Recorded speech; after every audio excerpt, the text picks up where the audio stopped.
immediately turned purple when I walked in the room, and it was showing me Asian landscapes on like kind of like an animation of Asian and I was like, why is this room doing this?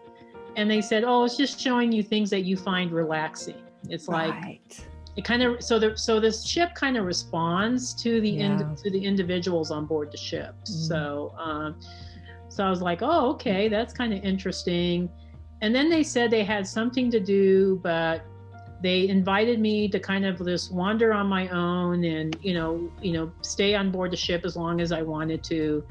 And I was like, you guys are letting me go, you know, on the ship. And you got to accentuate the positive. Wow, I feel good. A little bit of feel good goes a long way. You're listening to Karen Swain, teacher of deliberate creation, accentuating the positive, showing you a way to a better life. Accentuating the positive, it's not just fad, it's sanity. Who in their right mind would accentuate anything else? If you feel like that's what you want to do. Hello and welcome to another show, Accentuating the Positive with Karen Swain. As always, so wonderful to be with you again. I have a galactic goddess on the show with me today. Her name is Debbie Solaris. Welcome to the show, Debbie. Oh, no, thank you. Thank you for having me. Here I am, you know, playing around with my pen here. So we've been yakking before I turned the recording on. I know, and yeah. I'm just like going, we find that we've had so much in common that, you know, it's kind of how it is. But I was just, you know, Debbie's obviously in the state. Whereabouts in the US are you, Debbie? I'm right just south of Denver. So nice. I'm in Colorado, just south of Denver, in a small city called Castle Rock. Oh, beautiful. And there is actually a Castle Rock. There's a kind of a rock structure that looks like a castle in the middle of the city, and that's why it's called Castle Rock. It was actually an old railroad town back in the Old West. So so it definitely is a gateway to many different other locations, and it feels that way sometimes. Yeah, and of course, as people know, I'm in Sydney, Australia, and Debbie was just telling me that when you were younger, you used to live in Sydney. Could you tell us what happened? Yeah, I was a military brat, so my father was in the U.S. Army, and sometimes he would get some really interesting assignments, and he came home one day and said, oh, we're going to be stationed in Australia, and all our jaws just dropped because we knew there wasn't any military bases in Australia, you know, at least not. Oh, yeah, there are. Right. Yeah, go on. Yeah, so we ended up, so he was part of a military exchange program where he was instructing the Australian Army in engineering techniques. And so we were there for 2 years. And so I'm very familiar with Sydney. How old were you when you were down here?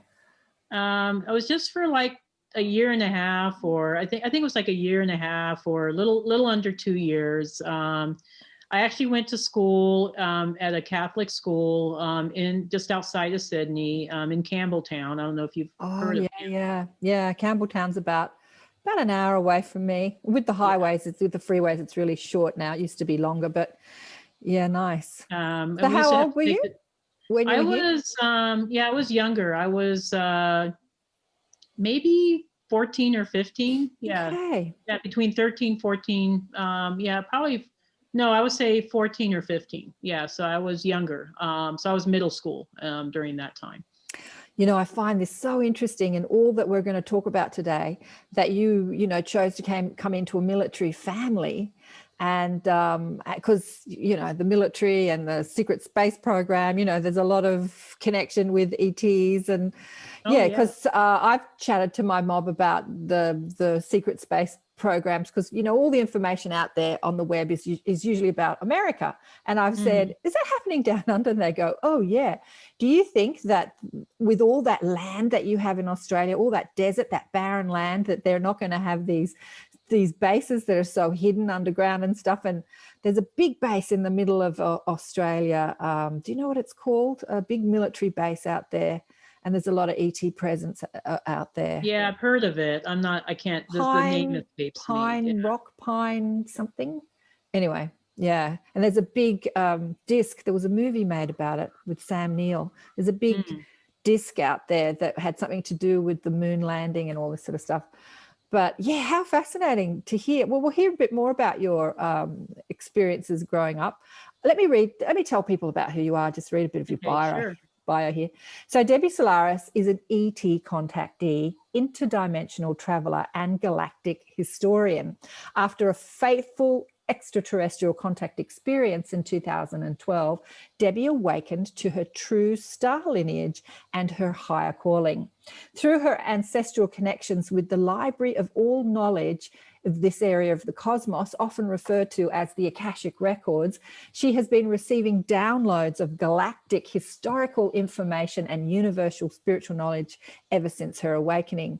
Debbie was a host of a radio show as well, called Galactic U Radio Network on blogtalkradio.com from April 2017 to December 2017. Her show, Traveling Through the Stargate, featured newly revealed information on galactic history and the various star races, as well as insights from the Akashic records and the higher dimensional realms. You know, I want to get into the star races because I just love it. It's fascinating. Oh, yeah, we all love those. Yeah. Yeah. But let's talk about your awakening. Before 2012, did you have any awareness of who you were, like all that time with your father in the? So you were just like normal kid, I was a normal kid, you know, lived an ordinary life, you know, just, I joined the military myself. So I'm actually a Navy veteran. Okay. Wow. So I was in the military for 6 years, worked mostly as a hospital corpsman / environmental specialist for, you know, 4 of those 6 years. But, and most of my, I think, duty stations was actually Westpac. So it was California and Hawaii. So that's where I spent most of my time when I was in the military. Predominantly Hawaii. I was stationed at Pearl Harbor. So, so I did get to travel, you know, a little bit in, you know, the West Pacific. So sometimes I would, you know, we would do missions in Japan or Guam or, you know, or even Thailand. So, so it was pretty eventful, pretty happening. It was funny because I never wanted to be stationed in Hawaii, but once I was there, I felt like I had returned home, you know, like it was, yeah, it was very, I don't know, there was something about the energies in Hawaii. And I found out later it was because I had a Lemurian life, you know, and of course Hawaii is a remnant of Lemuria. But yeah, actually my life was very ordinary. I didn't really have an interest in the paranormal. I didn't have an interest in UFOs. I didn't really get introduced to UFOs until I started dating my now husband, who he was a paranormal ufologist. He was, you know, he was following it for years. And I started dating him and I was like, what is this weird stuff he's reading about with all this UFO stuff, you know? And I was like reading his, you know, his magazines. I think he used to get a magazine called UFO Magazine.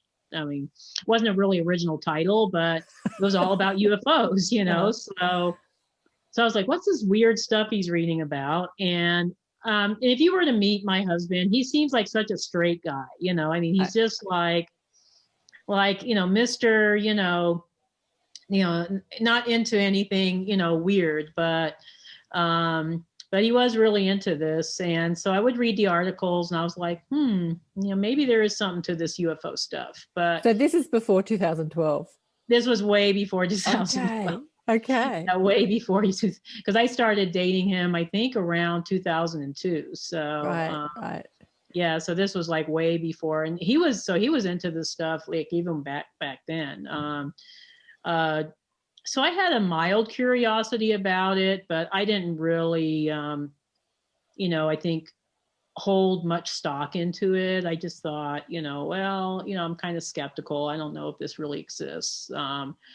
And it was just because it was not anything that it was ever talked about in my family. So my family, I mean, they just weren't interested in these kind of topics, you know, so we never talked about it. Right. And so it was, you know, totally new to me. And then eventually, you know, to kind of speed things up here, you know, I did, once I had my own experiences, that was when I really became awakened. Right. Yeah. Look, it's not talked about in most families. I suppose, I don't know, as a kid, there were things like the Jetsons and cartoons, which, Yeah, and exactly. there's Hollywood is always depicting aliens as coming to kill us. Yeah. So we've been conditioned to either think it's crazy or frightening. So we're not chatting about it, Exactly. you know, we're chatting about other things like what are we going to eat? Yeah. So Yeah, usually exactly. Yeah, it's like, and I come from an Italian family, so it was always about what we're going to eat. food. Yeah. Yeah, it was always about food. Yeah. Most So Jewish families, Italian families, most families like food. Anyway, so what happened in 2012 to spark this that awakening? changed everything. Well, I had a great concern for the condition of our planet. I was one of these people that I think I was starting like on the periphery level of awakening because I was starting to question things. I was starting to have like, well, why are things the way they are? And why are things so bad here on Earth? Why is there so much suffering? So these were things I thought about a lot. And I even back then I thought there has to be a better way. There has to be something better out there than this, mundane existence, where animals are suffering, the environment is suffering, people are suffering. And so one fateful evening, I guess I had it, I was not able to sleep, and I just was thinking about things, like I always do. I always had stuff going on in my head. And I was thinking about, I think we need help here on Earth. I think I'm going to send a prayer out to the universe. I'm going to send this big prayer out to the universe that that we need help. So I was asking for help from the ascended masters, Jesus, the angelic realm, Mother Mary, every like higher divine being I could think of. And then I thought, well, I might as well throw in galactic brothers and sisters because I don't know if they're real, but who knows? Maybe they're listening, So I was just sending this really earnest prayer out to the universe that I was actually asking for help for the planet, and it was a really sincere prayer. I really wanted things to be better here and I was concerned about the environment, the economics, and the animals, people, especially children and elderly people, and people that are impoverished, the starving kids in Africa. I mean, everybody, so I just felt like things could be a lot better. And so I sent this prayer out, and I thought, okay, maybe something will happen. I don't know. Well, 2 weeks went by, nothing happened, had to go back to work, things were pretty, mundane. And I thought, oh, well, so just another prayer, that went unanswered. And so this was in May of 2012 when I had the prayer. About 2 weeks after that, it was June, the first week of June. And I had a little bit of a minor back surgery because I had some pain issues. And that's also very spiritually oriented, I think, when you have lower back issues. Indicates feeling of lack of support, so so I had some it was a laser surgery, so it wasn't super invasive, but so I was recovering from that, and I went to sleep, and I found, when I came to consciousness, I found myself in a different reality. Like all of a sudden I was in some sort of different consciousness because everything looked so much crisper, clearer. It was like it was reality, but it was like a hyper reality. It was like the colors were brighter, the details were sharper. I've never seen reality like that. I mean, it was like beyond like a 3D movie. I mean, it was just even more real than that. And I was looking around. It's kind of like, well, I don't think I'm on Earth. I don't. This doesn't look like Earth. And as I looked around, I realized I was in the interior of a starship. Wow. I don't know how I knew that, but So when you say you woke up, so you've gone into an operation, obviously you've lost consciousness as you do when you go under, and then you've awakened thinking that you're about to wake up in a hospital room. And you No, look actually, I around. was at home. I was at home. Oh, you were at home. Oh, okay. Yeah, So this was like several days after my surgery, so I was at home. Oh, so you went to sleep and then awakened when you... Yeah, no, I was actually, I did go to sleep. Yeah. It was a few days after my surgery. Right. And I did go to sleep. And when I came back to consciousness, I was like, okay, I'm not in my bed, I'm not in my room. I'm in the interior of a starship. Right. Yeah. Wow. Then what happened? I kind of looked around and I thought, okay, this looks like a starship, but it doesn't look like anything I've ever seen in Star Trek or Star Wars, because I was big fans of those movies. But so it looked really organic, and it looked like it was made of light. Like everything was kind of plasma. It was some sort of technology I never seen before, and light. And the ship seemed to have its own intelligence or its own sentience, because it was kind of reading my thoughts and directing me energetically towards a certain space. So I was kind of just following along. And so I walked for a little while, and then I found myself in this really large room. And I saw there was extraterrestrial beings in this room. There was about 4 or 5 of them. It's a small group of them. And when I looked at them, I thought, wow, those do not look like gray aliens. They don't look like Nordics, or, because I read the articles from my, partner, so I knew what those beings were. They don't look like Nordics, and they don't look like gray aliens. Who are these beings? They were small and they had larger heads, but their features didn't look like gray alien features. And they had humongous auras, so it was really difficult to look at them directly. I had to kind of look at them sometimes through the periphery, because if you try to look at them directly, they were just so bright that I couldn't really see them that well.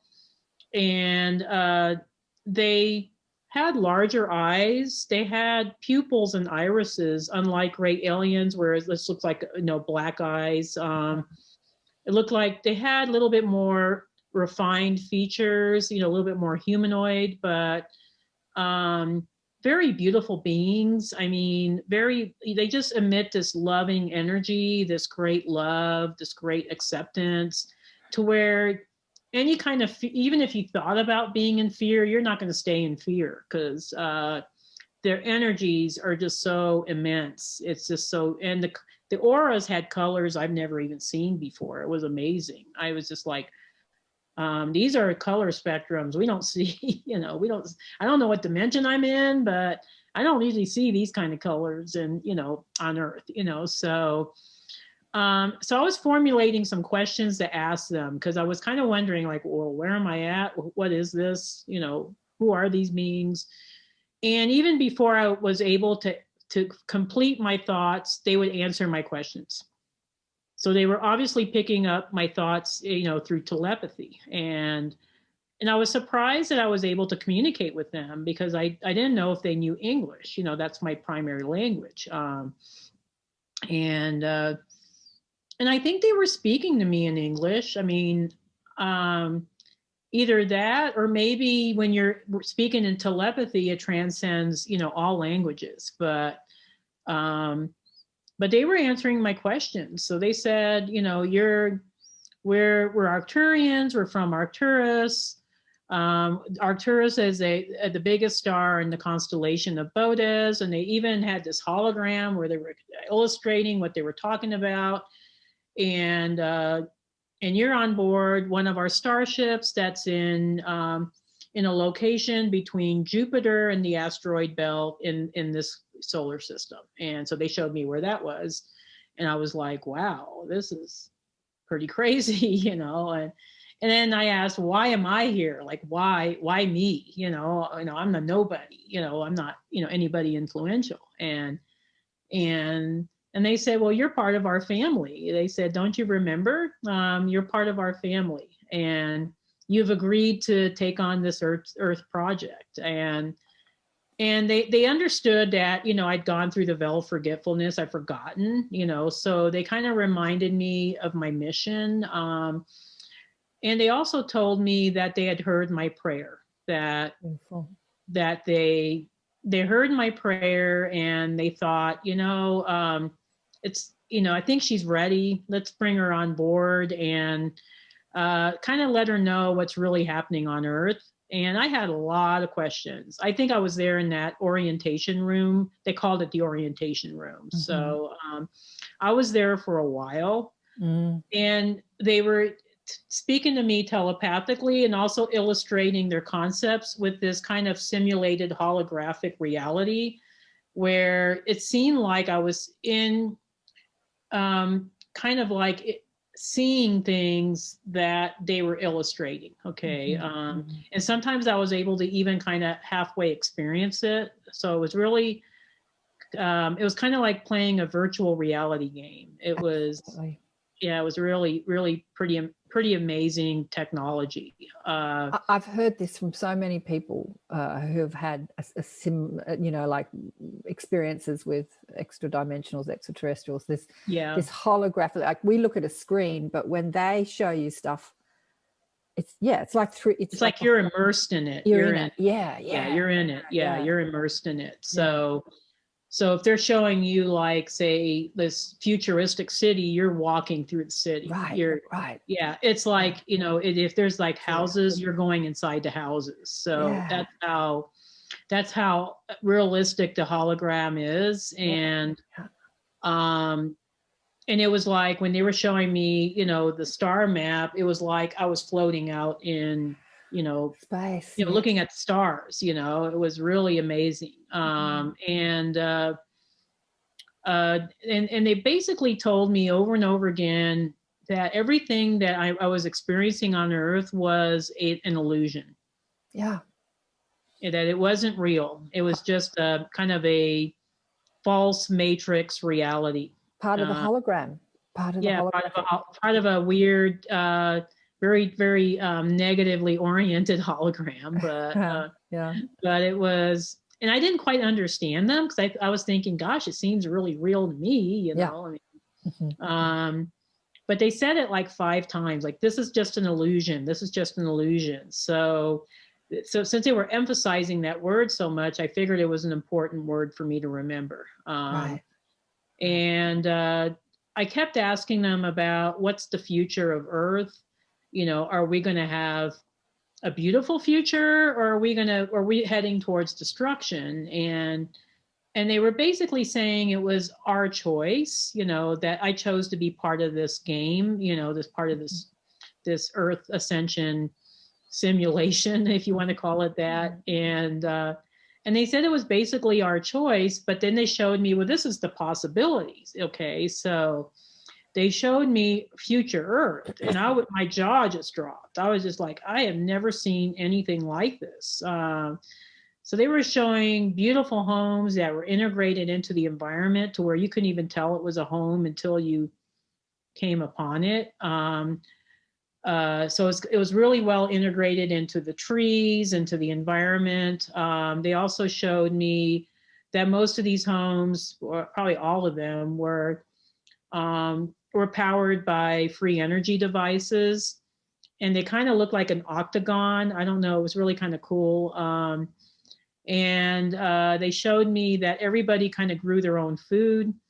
So everybody had their own kind of little greenhouses that were a part of the house. Okay. And everybody shared food. So there was no food shortage.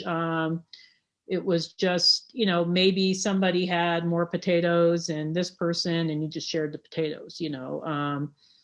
There was no roadways, no cars.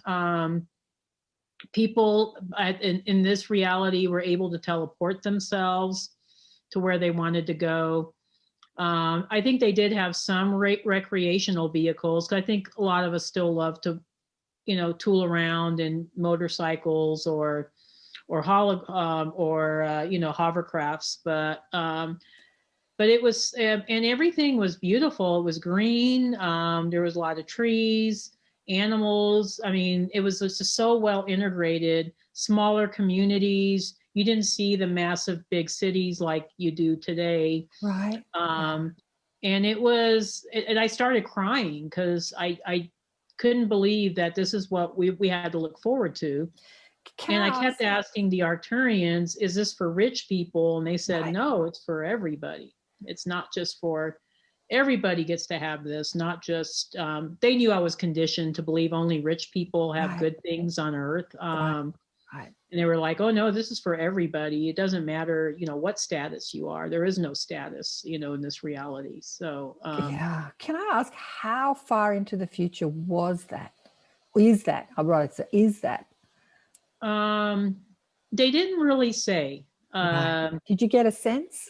Like, it's obviously not imminent. It's not in 20, 30, 50 years. What is it? No, I kind of thought that it was more like 50 to 100 years, maybe. So not too far out. Not too far. No, so it wasn't like 500 or 1,000 years in the future. Right. It was more like maybe 50, 100 years. I got the sense that it was something that was possible in our lifetimes. Okay. Right. So maybe not my lifetime, but maybe, the younger people's lifetimes. Yeah. So, but I do think we're going to see the beginnings of it. I think we are seeing the beginnings of it. Very clumsily, we're trying to create that. Here in Australia. I think the consciousness has shifted so much. The collective consciousness to where people want to have that reality. They want to see that.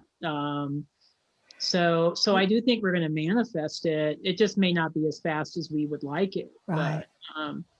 But, I see communities here coming together, trying to create some sort of utopian type lifestyle, but then everyone's ego gets in the way and everyone's fighting with each other. I know. Right, you do it this way, no, do it that way, and they all disband. I just see that over and over and over again. So that's why I think we're clumsily trying to create. We have the technology to create what you've said, but we don't have the emotional, the consciousness isn't consciousness quite there yet. Exactly. Yeah. In order to create that kind of reality and have it be successful, people are going to have to be in the 5D mindset. That's just how it is. It's not going to be like, oh, you can't be your old selfish, self-centric self and have that kind of reality, because it's not going to work. Because we're all going to have to be really embodying, that love consciousness, that willingness to really be sharing and be open-hearted to everybody within this reality. So a unity consciousness. Oh, absolutely. Yeah, what I'm doing, I do for all, not just for me. Instead of the me consciousness, it's the we. It gives me shivers. I'm involved in an event here in Australia called Unity Fest, and we're going out into the forest to sort of sing and dance and pray and create more unity amongst the collective. And it's that unity consciousness which those beings so embody. So, okay, what happened next? This is fascinating. It's a great story. I've told it a million times. I never get tired of telling it because it's a great story, and it helps me to relive it. So that's why I don't mind talking about it. But the Arcturians kind of showed me around the ship. So they showed me the different spaces on board the ship. And the one that I remembered the most was what they called the sleeping room, because when I walked in, first of all, they said, this is the sleeping room. And I thought, where's the beds? I don't see any beds. And then the room immediately turned purple when I walked in the room, and it was showing me Asian landscapes on like kind of like an animation of Pleiadians. And I was like, why is this room doing this? And they said, oh, it's just showing you things that you find relaxing. It's like, it kind of, so this ship kind of responds to the individuals on board the ship. So I was like, oh, okay, that's kind of interesting. And then they said they had something to do, but they invited me to kind of just wander on my own and, stay on board the ship as long as I wanted to. And I was like, you guys are letting me go, on the ship. And they were like, oh yeah, you can handle it. Yeah. It's, and so I was kind of wandering a little bit, and I found myself in the center point of the ship, which was a huge atrium-like space. The ship was really huge. It was city-sized. So it was like the size of a small city. It was huge. So there wasn't just Arcturians on the ship. There was representatives from many different star races. So there was hundreds of extraterrestrial beings on board the ship. And most of them were kind of gathering up, they were meeting in individual groups or, going from one location to another, so the atrium was kind of like the central point. And it had several levels. It was quite organic. There was actually quite a bit of plant life on board the ship. There was even what looked like small birds flying around. It was very, very beautiful. And it was huge. So there was varying levels. So you would see like people on the top level, and then there was beings on the second level and on the third level. And I noticed that there were light shafts that were taking these beings from one end of the atrium to another. I called them the light escalators, but they weren't really escalators. So they weren't mechanical in any means. It was just like a shaft of light. Because beings, the way that you describe them, are more, they're subtle energy. They're energy. They're like light energy, which is like who we are. Yeah, they were. They looked humanoid. I was really surprised. I would say the majority of them. There might have been some non-humanoid ones, but the majority of them looked like varying depictions of humanoid beings. So I would look at some and I would say, oh, those must be Syrians. And I don't even know how I knew they were Syrians. Or there's some Pleiadians, or there's some Andromedan looking people. And so they looked mostly humanoid. And they were all kind of going about their business, kind of, going from here to there, or they were meeting in groups, or, and some of them were traveling on the light shaft. The light shaft looked like rainbow. It looked like a stream of rainbow. And the beings would just step on the light shaft, and it would transport them from one end of the room to the other. And so weird. Yeah. You thought what? Cool. It was kind of cool, but kind of weird. But no, as you speak about it, it just feels so familiar to me. It's like, I totally get it. Like I'm there. I can feel it happening. I can see it. It's just like, yeah, that's the way we do it. Yeah. It's so weird. It was like, sometimes there'd be like just one or two of them on one shaft. And then there'd be like maybe, it was usually like one or two or three. It wasn't like a whole bunch of them on the shaft. So I was kind of wondering about that, like, how come they're not like a bunch of them on the shaft, but, and I think I understood why later, but I thought, well, I need to get on one of these things. So I kept stepping on one of the light shafts, and it was throwing me off. Oh, it was like throwing me off. And I was like, what am I doing wrong? Why is it letting those other beings on there, but why is it not letting me? And like the third or fourth time I got thrown off, there was a Pleiadian being. I think he was Pleiadian. I mean, he didn't ever told me, but he looked very Pleiadian. He telepathically told me, "Oh, you're not doing it correctly. Let me tell you how to do it." And I said, "Oh, okay." He kind of caught me because it kind of like springs you off of there. It's like it's pretty abrupt. So he said, you need to think about where you want to go first. So you need to have that, you need to set an intention of where exactly you want to go to. So you need to be very direct, and then step on the shaft, and then it will take you where you want to go. So it was all the energy of setting intention, so you had to set that intention. But,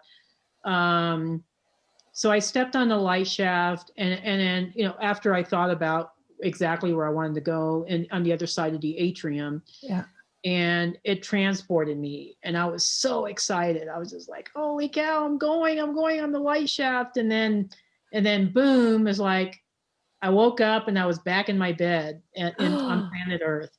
And I was like, oh darn it, I never made it across, and I was like, oh, I was like, why did I come back now? But I remember when I woke up that morning, I felt so excited. I just felt like more energy than I've felt in a very long time. Yeah. I was so super excited. I just felt like, wow, there's hope for this planet. There's hope for me. There's hope for everybody, So I was so excited. And of course, the first person I told was my husband. Yeah. So I told him, what did he think about it? He thought I was making it up, or he didn't believe me. Yeah, see, he thought I was having a crazy dream. Dream. No, this wasn't a dream. It was not a dream. And I think now that, he's heard me tell the story, quite a few times, now he believes that something really happened, but there's really no explanation. Yeah. When you look down at your body when you're on the ship, were you in your human form? Was it an astral representation of your human form? Was it? Yes, it was. Yeah. Yes, it was. Right. Yeah. Yeah. So I look like myself. Yeah. Yeah. Like, cause I've been in the astral with some, dead friends. And I remember my girlfriend who committed suicide many years ago, 20 years ago, when I was with her in an astral form, because I knew I wasn't in my physical body, because I knew my physical body was asleep in bed. Yeah. There was density to her. I could feel her, I could touch her. And I remember thinking, I'm in a spiritual body, like I'm in an energy body, and yet I'm experiencing it as if I'm in a physical body. So I know the density to, so it felt like, so I didn't feel like I was this amorphous, light energy. I actually felt like myself. Right. When I looked at my hands, it looked like my hands. Yep. I was probably still wearing my pajamas. I mean, because obviously this was happening at when I was in dream time. But but I just looked like myself. So there was some form, some dense form to me physically, and even to the beings that I was encountering, because they looked like they had some level of density. The beings that looked like they had the least density was the Arcturians. They were the ones that they kind of phased in and out a little bit. I kind of had a feeling like they were pulling down their frequency to even be on the ship with me. Okay. But yeah, it was kind of interesting how they said, oh, we got something to do here, have free reign of the ship. And I was like, really? It's like, I don't know what I'm doing here, but. In your wanderings around the ship, did you see any other humans that looked, like you, that were having, aspects of their human on the ship? Aspects. I didn't notice that. You didn't notice think that. It was. Right. I don't know. They did mention when I was in the holographic room, the orientation room, that they do get other Earth visitors. Right. So it's not like I'm the only one that they pulled off from planet Earth, but I don't know if they do like several at a time or if they do them one by one. But I didn't notice any other Earth humans. It was all extraterrestrials when I was there. So is there an aspect of you, Debbie, that lives, in another lifetime, in another dimensional aspect of you that lives on that ship? I think there's many aspects of me. And there's multiple, but is there a specific, because when they said, have a wander, what to do, I just figure that they're connecting to the aspect of you that like hangs out there, that lives there, that's a part of that. I wouldn't be surprised if I go there, astro travel there, periodically. It seemed like somehow that even though it was new to my consciousness, like somehow I knew where everything was. I don't know how to explain. It was familiar. Yeah, it seemed familiar to me, because I wasn't afraid of anything. It wasn't like you go to a weird place and you feel like, oh my gosh, what is this place? Where do I go? You don't feel that sense of panic, like when you're like, sometimes when I'm in the airport, sometimes you're like, holy cow, where do I go from here? Right. I didn't feel like that at all. It just felt like, oh yeah, I'm here in this really cool place. And so, yeah, no, I think there is an aspect of myself that probably is always on board the ship. Right. And I think that aspect of myself is probably in the sleeping room. I don't know why, because they made it a point to show me the sleeping room. So Yeah, interesting. yeah, so I think there is, you know, like an aspect of myself that is probably maybe in a pod in the sleeping room while, you know, I'm playing out my Earth avatar self here, you know, which you see, you know, kind of simulations of that in some of the Star Trek movies, and also in Avatar, you know, where they kind of went into a pod and there was an aspect of themselves in the pod, but then they were experiencing another reality and, you know, another dimension. Yeah, exactly. Yeah. I think it's different with you. I'm getting a sense of that you're actually active and awake there as well as being active and awake here. But there is that dual soul, like Susie Hansen talks about, that dual soul connection. So so many people that I've spoken to on the show who have had ET lives have elected to have a human life from the experience of their ET life. So rather than being a spirit and saying, yep, give me some of that human stuff, they're an ET and they say, right, I'm going to kind of elect to do the human experience. So there's this dual soul. There is a connection between the ET life and the human life because that's where the decision came from. It's so fascinating. I love this stuff. Oh yeah, no, it's so much fun to kind of explore the possibilities of what's coming for us here on Earth, you know. Totally. That because the Arcturians, they say that they're kind of like the prototypes for what Earth is eventually going to become like, and I think, oh gosh, Earth's got a long way to go, you know. Yeah, that's what I think too. Yeah, I was like, you know, it ain't going to happen anytime real soon, okay? Right. But you know, I see the possibilities just with the technology for planet Earth, and I'm thinking, holy crap, this is going to be fantastic. You know, it's going to be really, really fantastic. You know, to have these type of technologies and to be able to expand, you know, out of our 3D dense existence, you know. So technology, like anything, it depends on the consciousness that's using it. So the internet, you can use it to do what we're doing, to spread this awareness and spiritual messages, or you can use it to, you know, bully people at school. I mean, you know, like that's what I had this argument with my brother years ago about Facebook, that there was so much negative stuff about kids being bullied on Facebook. And I said, Facebook is just a technology, depends on the people using it. Everyone on my Facebook page, thousands of you're all amazing light workers that are singing love and light. So for me, it's a very positive experience. So I'm not seeing bullying and hatred and judgment like other people. So it just depends. And that's why I feel it's so important that we've got to work on our consciousness, even above the technology that's racing ahead. Anyway, go on with your story. So when you woke up. When I woke up, I would say it took me a while. It took me several years to process what happened to me. Okay. I wasn't really open with a lot of people about what happened because I was afraid to be ridiculed. And absolutely.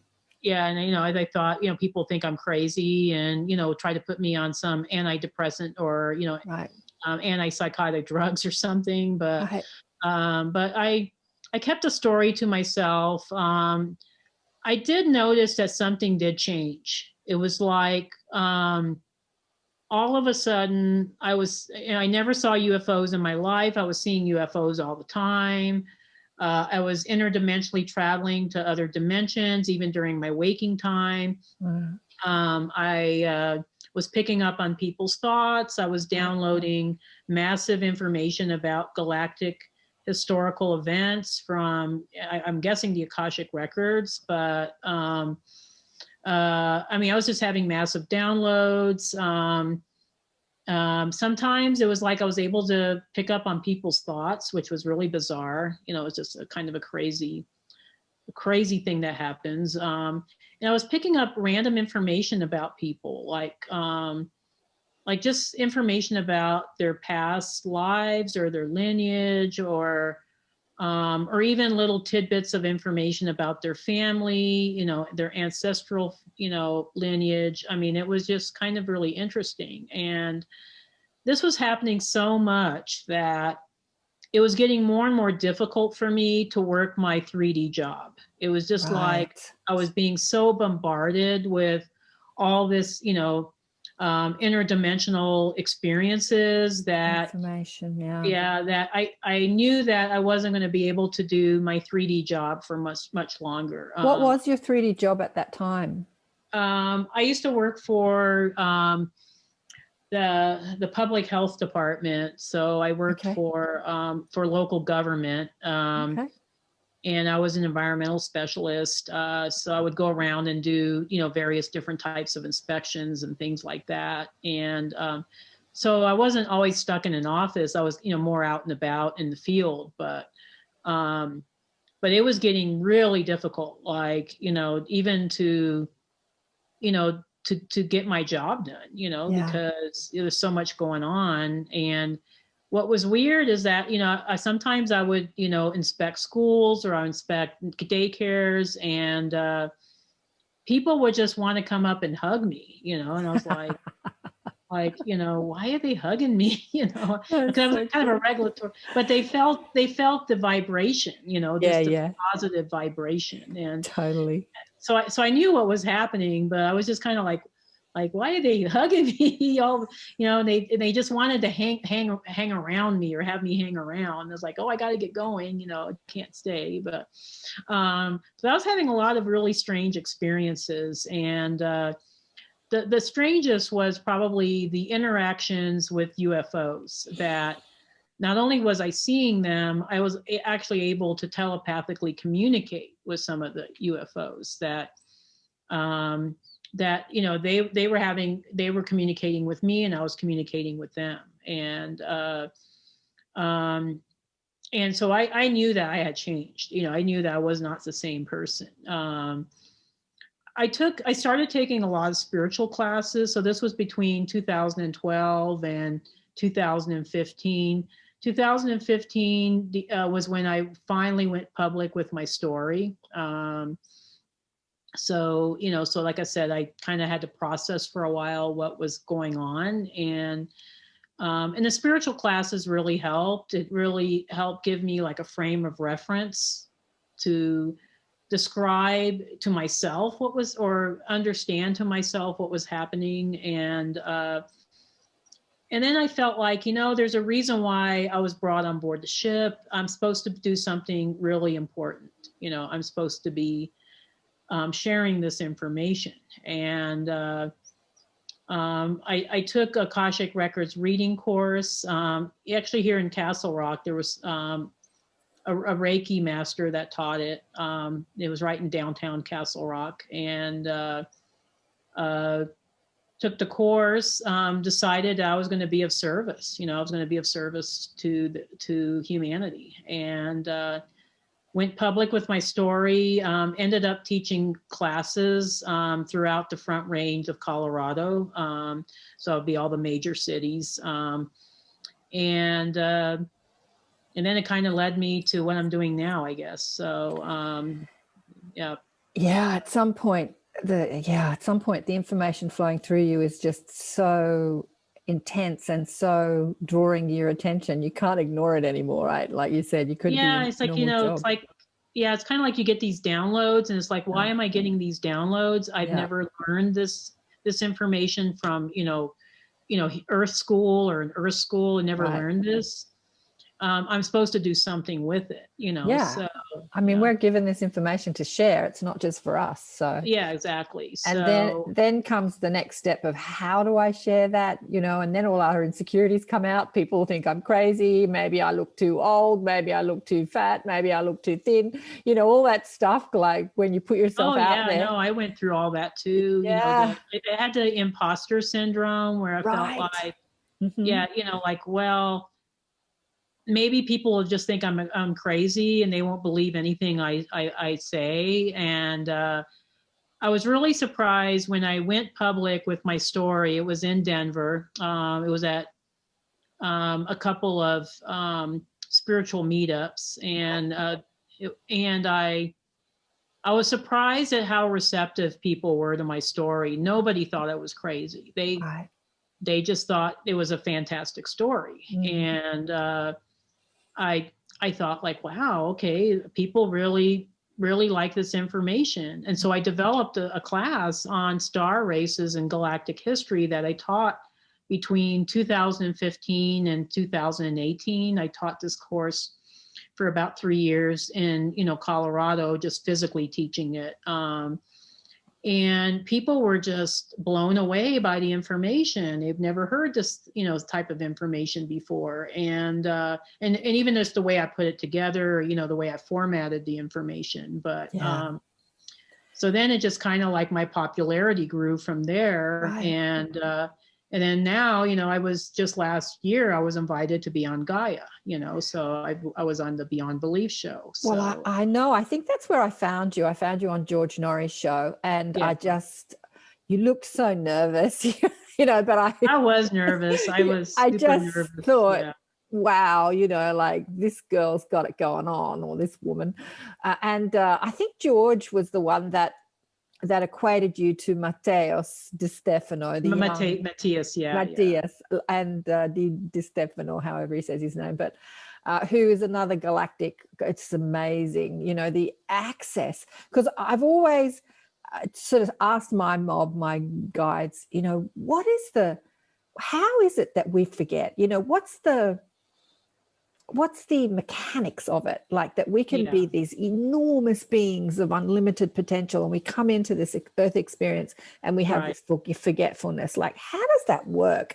So when you see someone like Matteos and yourself, who then opens to the availability of access to this enormous body of knowledge and information and history, something's changed inside. Yeah, there's something that definitely something going. I think Matthias has been like that all his life. So but with me, it just kind of like I got activated and it turned on, and then it was like massive information coming in, massive. I was just they're saying and you end up doing like a lot of research. I think it's in your DNA. They say it's in your DNA. They turn off components of the DNA and then you reactivate components of the DNA. They just maybe that's what it is. They just showed me.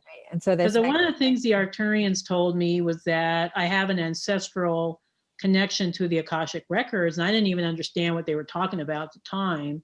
Now I do, looking back on it, but and they said that I came from a long line of Arcturian scientists, historians, and ambassadors. And I thought, wow, that sounds pretty impressive, but now I understand what they mean, so it's kind of like, oh, okay, now I understand, the genetic components of what just happened to me. And so the information was always there. It was just had to be activated. Yes. Yeah. So when you look at somebody, obviously you can turn it on or off, because you can't be on all the time, like just receiving all this information about people. This is what people ask about. It gets really exhausting. Psychics. They've asked me that too. Are you out there seeing everyone's mobs and, their guides and dead relatives and stuff? And I'm like, no, for the most part, no. I just have an intention to be of service, and then the information comes. So that's the same for you, like just it is. Right. Just I can't have it on all the time, because obviously I want to live my 3D life and go to the grocery store without being bombarded with everybody's information. Exactly. So because I don't really care to do that. I got that lesson the hard way. It was I think it was like 6 months after I had my ET contact experience. I was out working. I was in downtown Colorado Springs, and I went to a Starbucks. I don't know, maybe I was just there to get a cup of coffee or something, but it was in downtown Colorado Springs, a very busy Starbucks. And I was bombarded reading everybody's thoughts. I knew what everybody was thinking. And there was about maybe 50, 60 people in that. It was a pretty big Starbucks. So it was like 50, 60 people in that Starbucks. And I was like, holy cow. And I was really, I think what was hard about that mostly was that a lot of people have very negative thoughts. Oh, yes. It very Holy I mean, cow. it was negative about themselves, negative about their Yep. families, negative about their workplace or things, or their Yeah, the boss. coffee's or, not hot enough, the waiter's rude, you know. rude, or it was just really negative, and I was like, oh, I can't take this, I can't take this. And so I ran out of the Starbucks, and as I was passing people down the, downtown, I was picking up on their thoughts as I was passing them, and I said, oh my God, I got to shut this down. I can't. Yeah.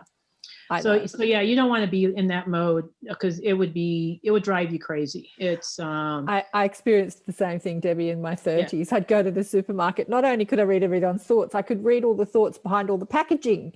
It's like I just had access to so much information, and I'd just go into overload. I'd just drop my basket and run home and just rock for a while, because I couldn't handle it. You just expand so much, and then you've got to kind of come back and get a handle on this energy and have some sort of control over it. Yeah. Oh yeah. And the way my Akashic teacher described it is, when you're getting like a bombardment of information, you want to imagine like a imaginary dial, and just dial down. So just dial, so it'll be a steady stream instead of just like, like a plethora of, of information, just like an onrush of information coming through. So, but yeah, that is, but yeah, to answer your question, yes, it is that I have to turn it on.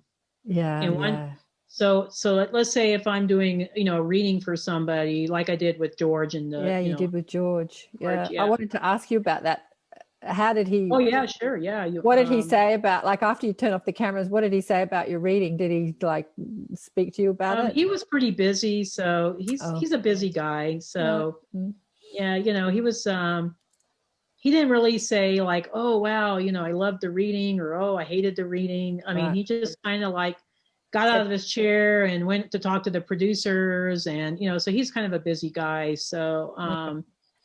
But I think he liked it. I think he was amazed by the information he heard, and I think he connected with it on some level. So. Yeah, he's probably had many readings like that over the years. But I think the thing about George is he knows who he is, but he does ask the most sort of inane questions. It's like he's playing to an audience that knows nothing. That's what I feel like. Yeah, exactly. So he asks these silly questions that are sort of obvious, but I just figure, so he's expecting the people to be watching this, they just know nothing.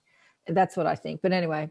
Yeah, my experience with George was very different than my experience with Regina Meredith. So I just taped a show on Open Mind. So that one hasn't been aired yet. It's going to be aired probably, I'm thinking, possibly April or May. It takes them a while to produce the shows, and then they have like a whole release calendar, so when you go in and tape a show at Gaia, you're not the only person. There's like, they do like 3 or 4 shows a day,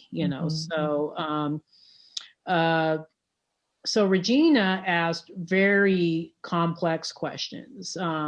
She really did her research, and I really, although I loved George, I loved working with him, I actually enjoyed being with Regina because she asked those really hard questions. And I could tell that she really took the time to go through all the material that, I produced,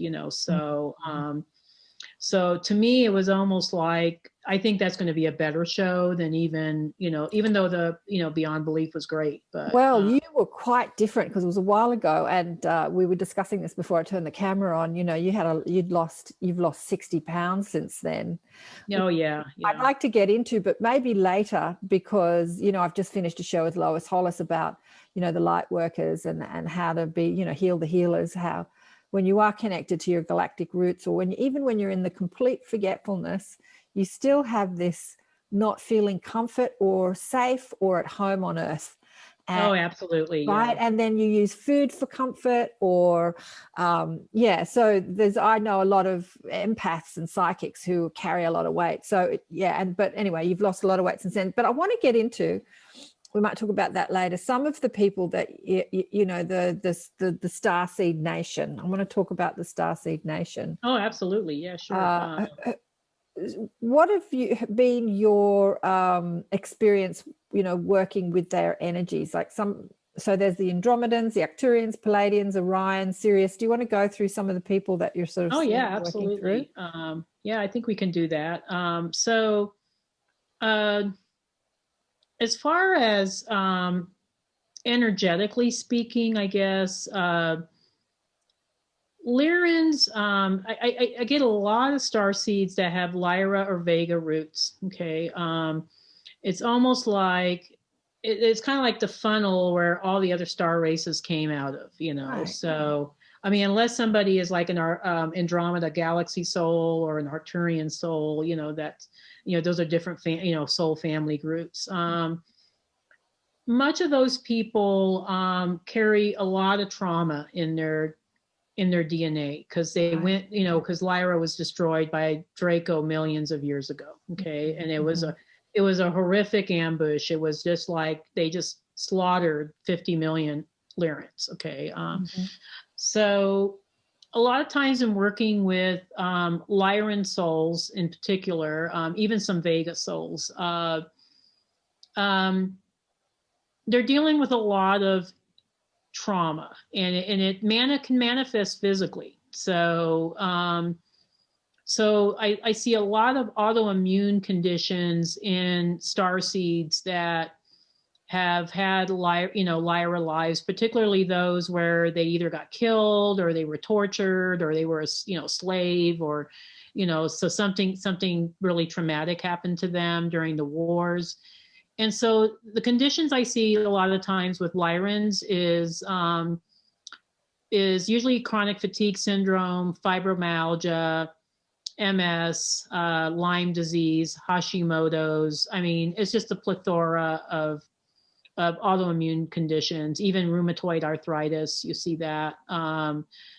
And a lot of times I'm having to tell my clients, you're going to have to do a past life regression and really look at, in order for you to heal physically, you're going to have to do a clearing of your old trauma signatures from Lyra, because otherwise every time you go under stress, it's going to activate an old trauma signature in your DNA. Okay. Lyrans are also tend to be, I think, very open-hearted people. They are sometimes can be a little naive when it comes to, I think, with relationships in particular. They are usually very gifted with light language. They're super gifted with working with plant medicine. So they do have a plethora of gifts. I mean, these are very, high level star seeds, but yeah, I guess, I don't know if this is answering your question, but that's kind of what I'm asking about what you're saying, and what I'm receiving is that to a soul or a consciousness that is the extension of source, that knows no trauma, and when we insert ourselves into the illusion, as the Arcturians called it, because the illusion is not just this world, but every other world is an illusion, because the only true reality is that pure positive energy is the only true reality. All the rest is made up, so we can experience density. So when we insert ourselves into an illusion that is like the Lyran story and the Dracos and the wars and the explosion and so if there is unfinished karma, for a better word, unfinished exploration of density in that realm, there will be a continuation of that exploration in this realm. So absolutely. That's why you see when you do Akashic readings, you see so many patterns in people's lives repeating themselves. Pleiadians tend to struggle with their light and dark aspects.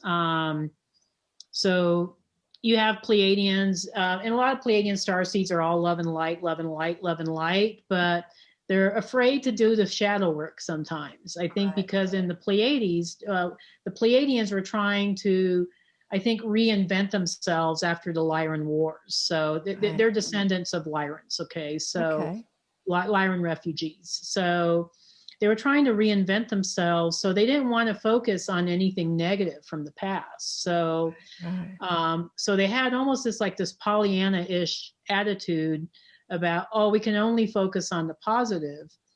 But I think what that created was kind of a division between the light aspects of themselves and the dark aspects. So you see, like, sometimes you hear of these Pleiadians that have gone rogue, you know, that just totally go on the dark side. Okay.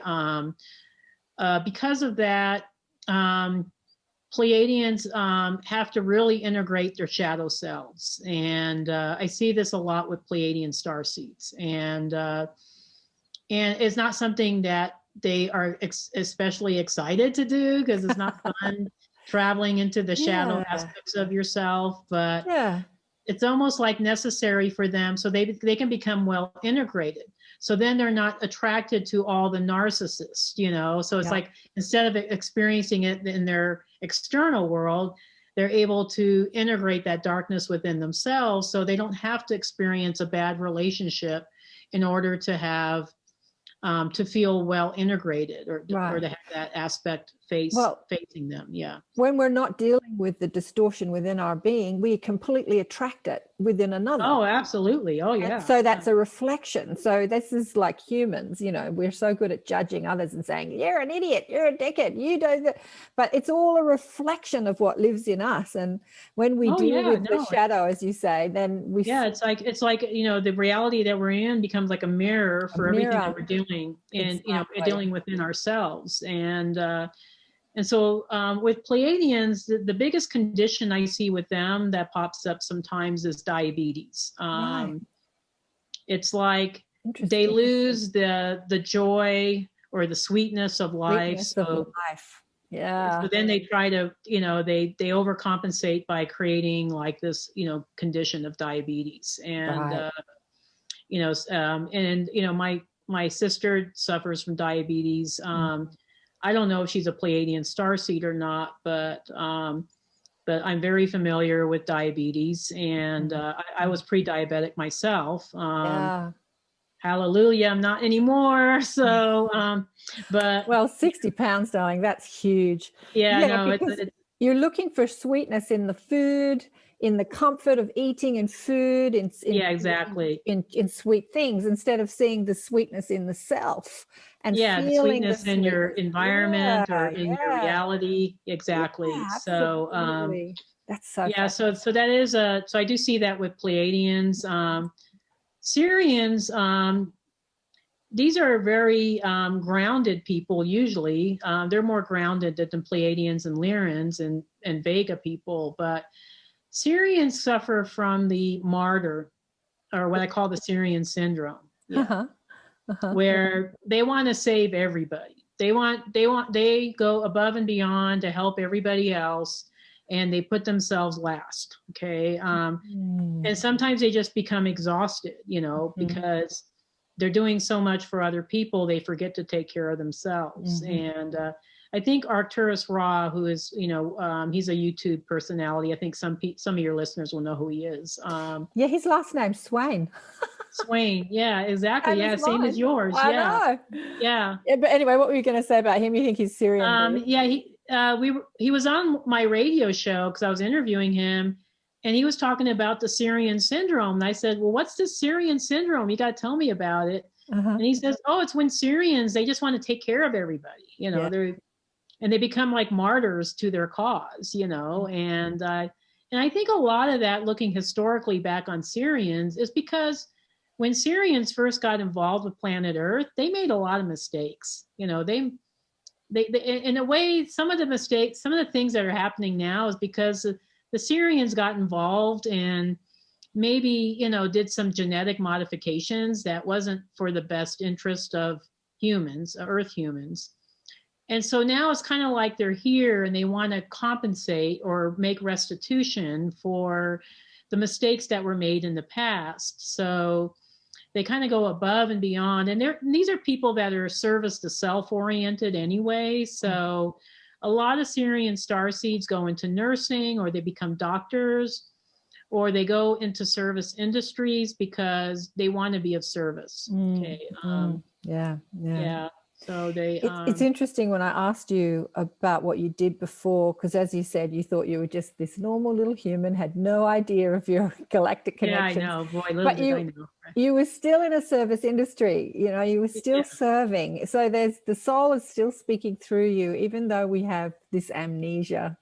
Yeah, it's so interesting. And I think I told this story before. I'm not going to go really deep into it, but even before I had my ET contact experience, I was part of an animal assisted therapy team, and I was volunteering at the nursing homes, the libraries, the hospitals, the military. So we were doing all this volunteer work for 6 years. So I was already being of service, you know, just through my volunteer work.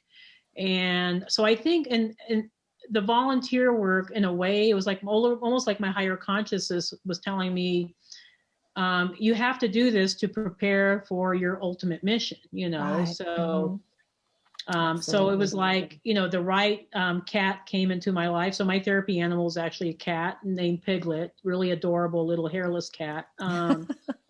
And she was super intelligent. I think she was one of only 4 cats in the state of Colorado that was an actual registered therapy animal. Cute. Yeah. Yeah. So she was really, really, I don't know, just super intelligent, just able to kind of comprehend what was happening.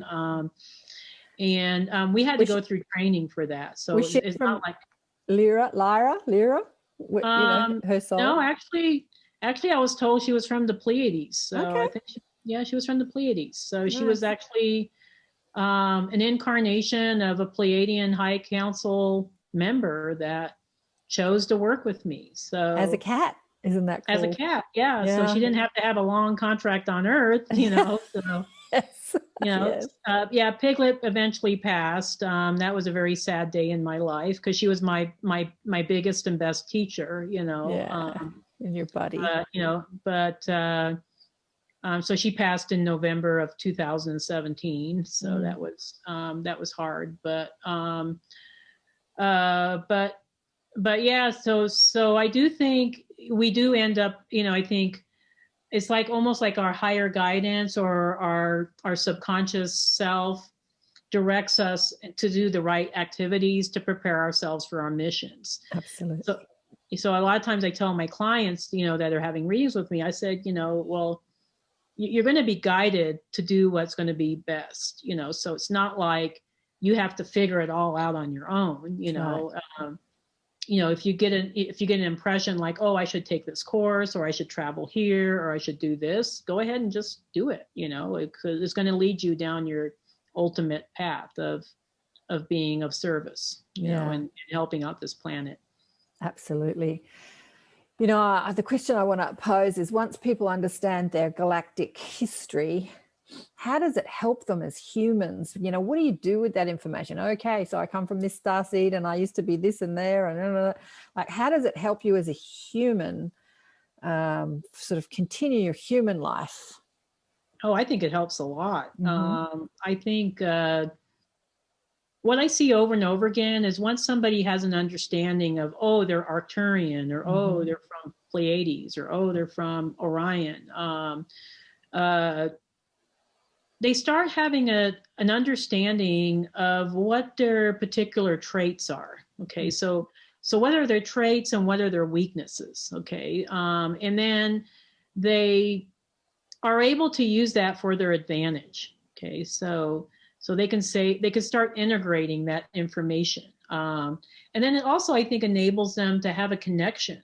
You know, like, oh, my star family is from the Pleiades. You know, so I'm going to connect with the Pleiades, and, you know, and I'm going to connect with my guides, you know. I think it helps on so many different levels, to where it's not only just knowing where they're from, but also knowing what they did and who they were.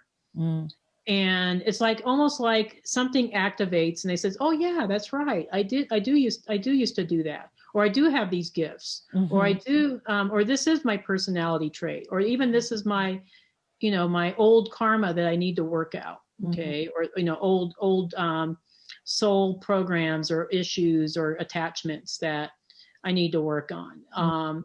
So it can have a profound effect on on somebody. So it's not just like, oh, it's, you're just knowing about your past life and, oh, that's kind of nice, but it doesn't really relate to me now. I think it directly relates. Yeah. It's interesting that we call them past life because, as you know, Debbie, all time, there is no linear time in other realms. So of course. Yeah. It's all happening simultaneously. So there is an aspect of you that is living your life as a Pleiadian or an Arcturian, or I was saying that you're up on the ship having an Arcturian another experience. Yeah. And that, I think that's when you find out that you just open the communication lines between receiving guidance from that other aspect of you, whether that, we talked about in the last show and in my Sanctum, you can speak to your past self in this life, the little child. Yeah. You can also speak to your future self in this life, and you can speak to yourself living on another planet, or you can speak to yourself in spirit, or, there's so many aspects of that we can open the lines of communication and receive guidance. It's so beautiful. Oh, yeah. And I think, kind of what I see too is like, a lot of times I kind of do an Akashic reading in a linear fashion because that's kind of what makes sense. That's the way we do it. Yeah. Mm-hmm. For my clients, but, because we do live in a linear reality, but a lot of times it's kind of difficult to explain that, you had past lives on Earth, but they're actually simultaneous to this life. So there is really no timeline. So you could be having, a lifetime during the Middle Ages in, medieval Europe, and also having a lifetime in the Middle East at the same time, so we can get into concepts of parallel lives and, all that gets, really kind of complicated, but and then people often, a few people, I wouldn't say it's very common, but a few people are also having walk-in experiences, where, they're a new soul that have chosen to walk into a, like an existing Earth body. Mm-hmm. But they're there for a different mission, so it's like a contract that they had with the prior soul, that the prior soul will get to leave and the new soul will walk in. So then it's like they have like this whole new frame of reference, all new memories, all new everything. Yeah. And it's kind of like, oh, I'm living this reality where I'm living this existing life, but now I have to familiarize myself with all the components of the existing life and the people that are in that life. So it's really interesting being a walk-in. Yeah. Do you feel when you had your experience that there was another aspect of yourself that walked into this? Absolutely. Yeah. I have a friend like that too, who she tried to kill herself and then woke up in hospital, and she's like, I've got to go live in Byron Bay, which is kind of like the Sedona of Australia, where all the healers and galactic people are. And then she was a completely different person. And we were having lunch one day and I'm like, oh my God, you totally had a walk-in experience. But it's not like another soul walked in. It was a part of her soul, but it was another aspect of her that walked into this human life. And I kind of felt like it was like there was the asleep me, and then there was the really awakened me. But even when I look back on my life before 2012, I was like, I look back and I think, wow, that almost seemed like a different person. And even my husband says that I changed, like my personality changed. Many different aspects of me changed after, I had my ET contact experience. Right. So how does he like the new you, darling? Oh, he loves the new me. Yeah. He likes the new me a lot better than the old me. I mean, I think he still loved the old me, but I think, he definitely likes the new me a lot better. Well, as I hear your story, I hear so much about the sacred arrangement, the galactic arrangement between the two of you. You've obviously given him a reading, or have you? I've never given him an Akashic reading. Oh. He's afraid to have an Akashic reading. Oh. He did have an Akashic clearing with me, which he did agree to do that. I don't know why he agreed to it, because there wasn't a whole lot to clear with him, but except that, I think the message that came across was he needed to be more of service to others, not to himself. Right. Right. Because men have a tendency to be self-centric at times, but I hate to say that, but that's kind of true sometimes. But yeah, well, I guess you could say that's a human trait. We can't. It's really a human trait. We can't give it all to the men. There is a majority of the men that. I think I was pretty self-centric too before, until 2009 when I decided to do the animal assisted therapy. But I kind of feel like there was a contract between him and I, because absolutely.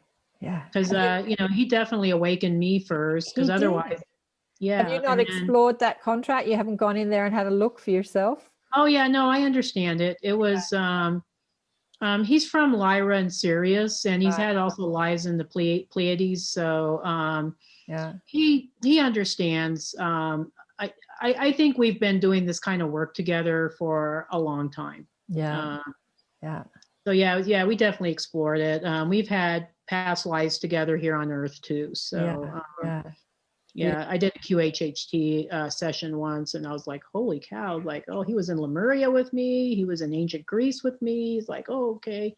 So. I see you've got another cat. Look at this I got a little kitty. So this one isn't Piglet. This is Raisin. Oh, look. So Piglet passed. So this is Raisin. So she came to visit us. So So Raisin's going to hang out with us, I guess. I didn't shut the door hard enough, I guess. But so she just turned up one day. Oh my God, look at her! She's so beautiful. Yeah, she just turned up one day, did she? Actually, when Piglet passed, I wasn't going to get another cat, and then I got the opportunity to foster Raisin, and she became a foster fail. So we decided to keep her. So. But she came like really soon after Piglet passed. So I kind of have a feeling Piglet kind of sent her our way. Is she Piglet? Yeah. So she's Do you think that her and Piglet are the same soul? No, not at all. Not different at all. Personalities. Very different personalities.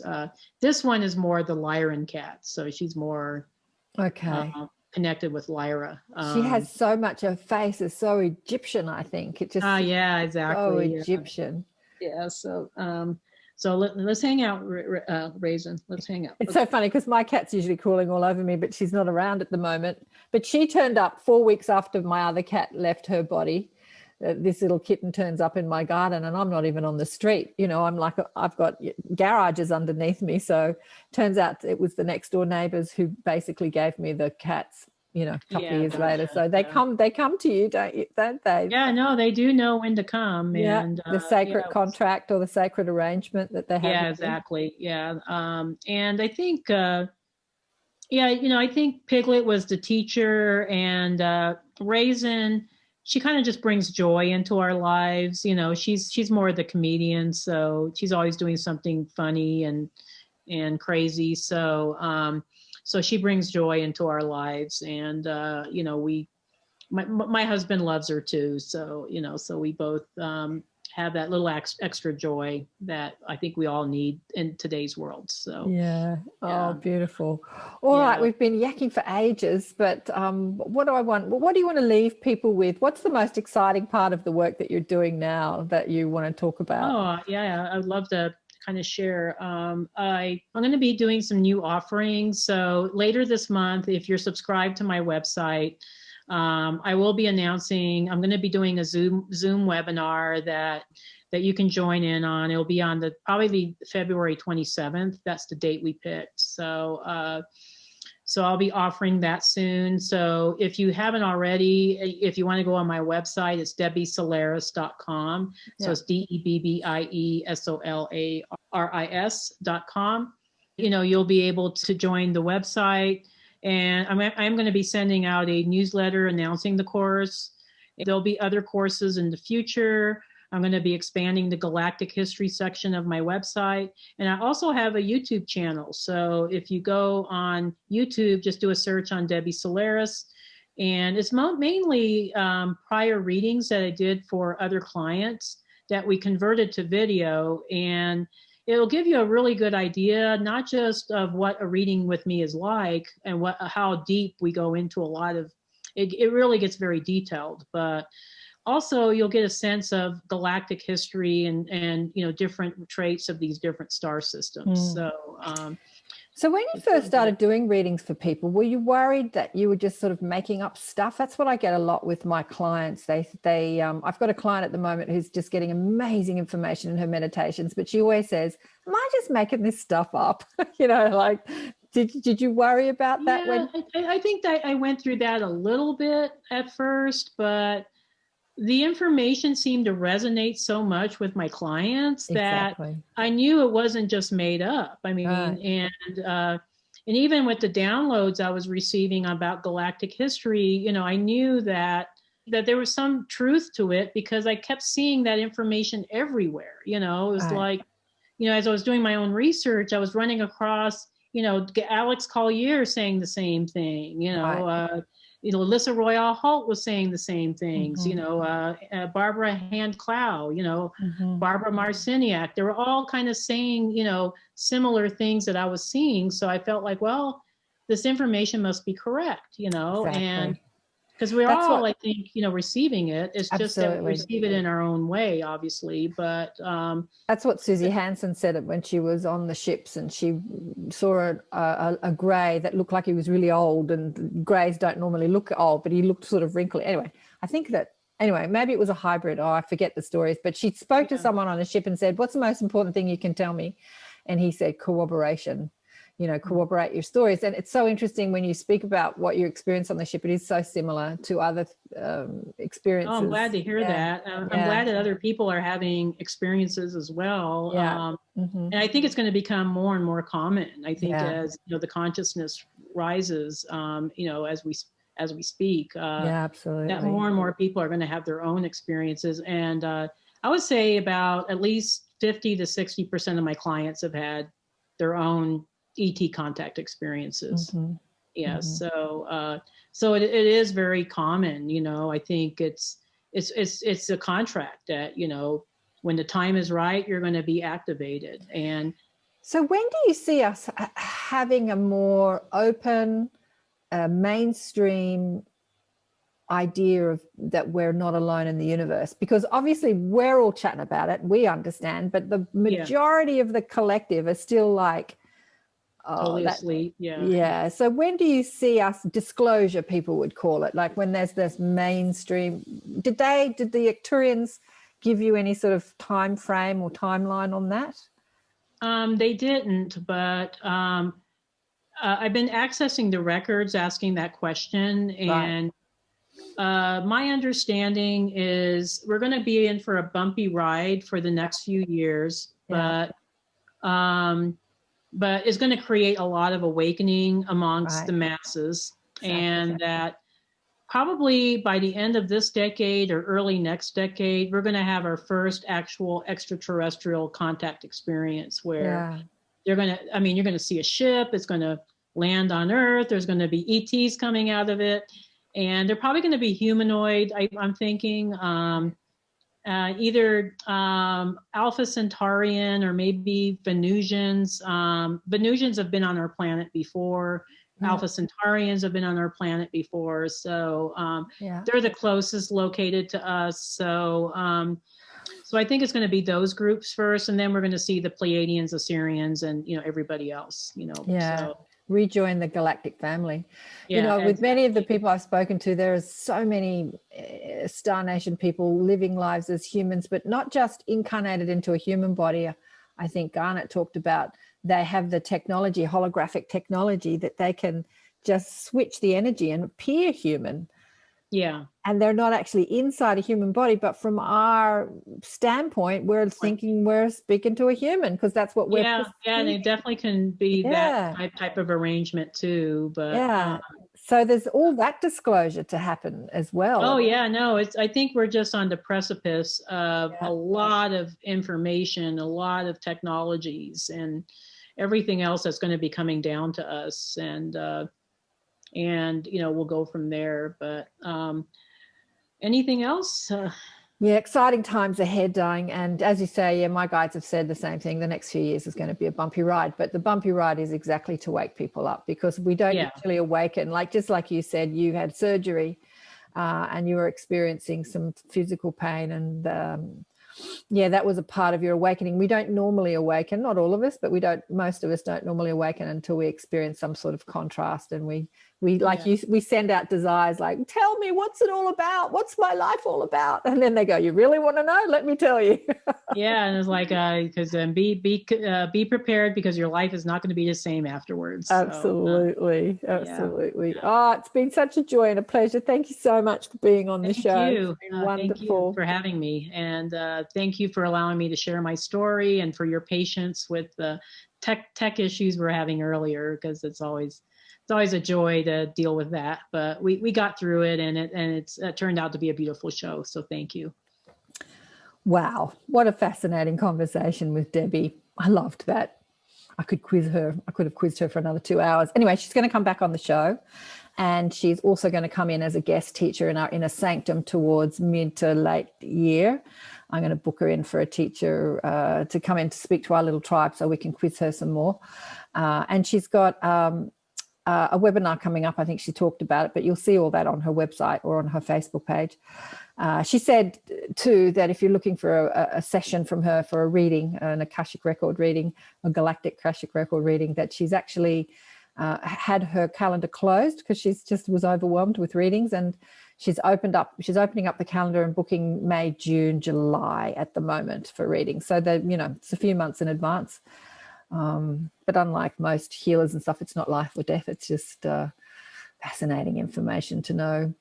Our galactic, I won't even call them origins, but galactic adventures. I asked my guides, if I had lives on other planets, and they laughed.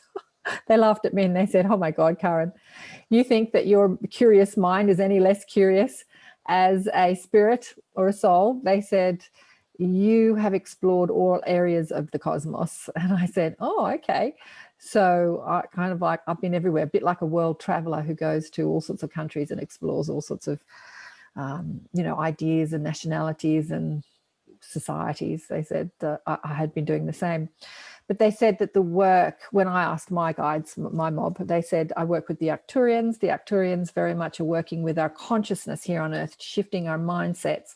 And a bit like Debbie work in the Pleiadians, I work with the Pleiadians, the shadow work, looking at what blocks you to being more connected to yourself as a pure positive light energy being, what blocks you from connecting to your inner wisdom and inner guidance, and the distortions you're carrying on your DNA, either from the lineage of your family DNA or distortion. You can come in with distortion, just like Debbie said, carrying through some karma or distortion from other lifetimes on other planets. Like she said, the Lyrans going through annihilation. And so we're just all working with energy, aren't we? We're just all molding energy and working with energy. So there's many forms of consciousness out there that have moved beyond the human consciousness, the human mind and ego, and they're willing and able and accessible to help us as we sojourn here on Earth, dive through the qualities and the vibrations available on Earth, which are not available in other experiences. But yes, fascinating, Debbie. I could chat to her all day about how it all dovetails. I remember asking my guides, if all our past lives and future lives are happening simultaneously, how does it all work together? But the more I ask that question and they give me more and more information, I think that they give me the information, they drip feed it to me so that my linear conscious mind can digest it and integrate it and understand it. If you get too much information all at once, it kind of blows your mind and you go, oh, I don't understand, because we're working inside these human minds, right, that think in a linear fashion, and we have limitations placed upon us so that we can experience this world as it is presented to us. As we awaken and open and have more and more understandings and see it all as simultaneous energy, just molding and flowing, and becomes clearer. I have to say, they give me a lot of visualization stuff, which I haven't got a hope of putting into words to explain it, because when you're seeing something, it's like explaining a painting to a blind person. all the different colors and nuances, and yeah, you can feel it, you can see it, you can experience it, a bit like the holographic images that they were showing Debbie on the ships. On the ship, you know, you get these downloads of information, and it's like you're flowing through the information as opposed to just a thought and words, you know, one thought after the other, one word after the other. Beautiful stuff. Yes, I think it's an exciting time to be alive, don't you? I hope you do. Even though we're experiencing a lot of contrast, a lot of dramas, a lot of resistance and pushback, judgment here on planet Earth, and trauma as we experience, you know, people losing jobs and worrying about money and control dramas. We are on the precipice of something quite magical. And so it's not for naught. All that we experience 2020, 2021, all that we've experienced, all the contrasts we've experienced in our lives, is for good reason, and it is all part of creating the creative process, the awakening process of creating a new experience for planet Earth. Yeah, when I think about life on Earth, I think about the drudgery of just normal life, like even the exciting things like travel and eating good food and buying stuff and renovating houses and going to good restaurants and all that stuff that is like the main focus of the mainstream population.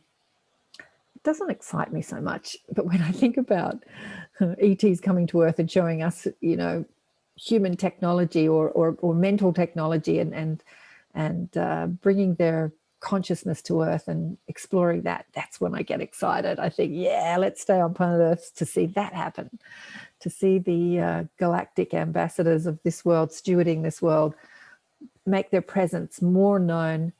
They're making their presence known, obviously, through people like myself and Debbie, with that consciousness and that access to information and channeling. But they're going to, you know, make their presence more known in so many ways. It's very exciting, I think.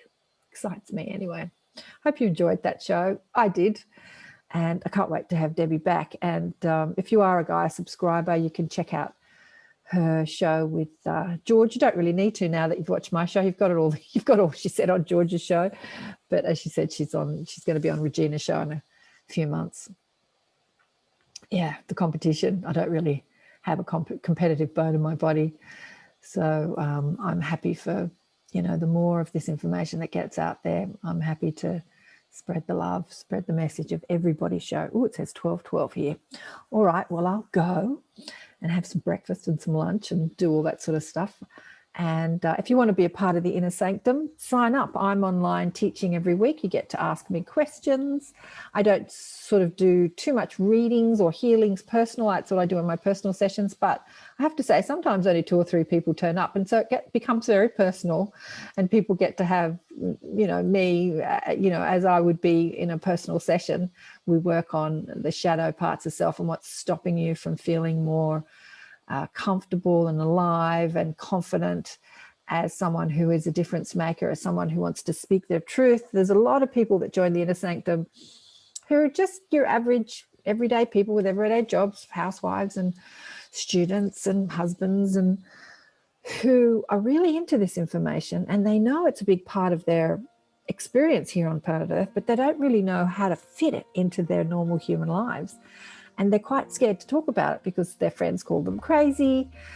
Even if they're not talking about ETs, they're just talking about spiritual principles. People kind of go, no, you can't talk to dead people, or you can't, you know, there's no such thing as life after death, you know. But I think that the whole point of being excited about this information and exploring it, and you know, like a lot of you that watch the shows, you watch show after show after show. The reason that you love it is that you're a part of the ambassadors or the New World teachers here to spread this message. And so how do you do that? How do you speak about it in a way to your mainstream friends that it's digestible, you can open up their understanding? And just like Debbie and I said, a lot of people are awakening now because of the contrast we're experiencing here on Earth, and helping those people come into some sort of where they fit their new understandings into their daily lives. So we're all helping each other. I'm the teacher of the teachers and the healer of the healers, and then you go out and help others, and they become the teacher of the teachers, and that's how we evolve our world. We all help each other.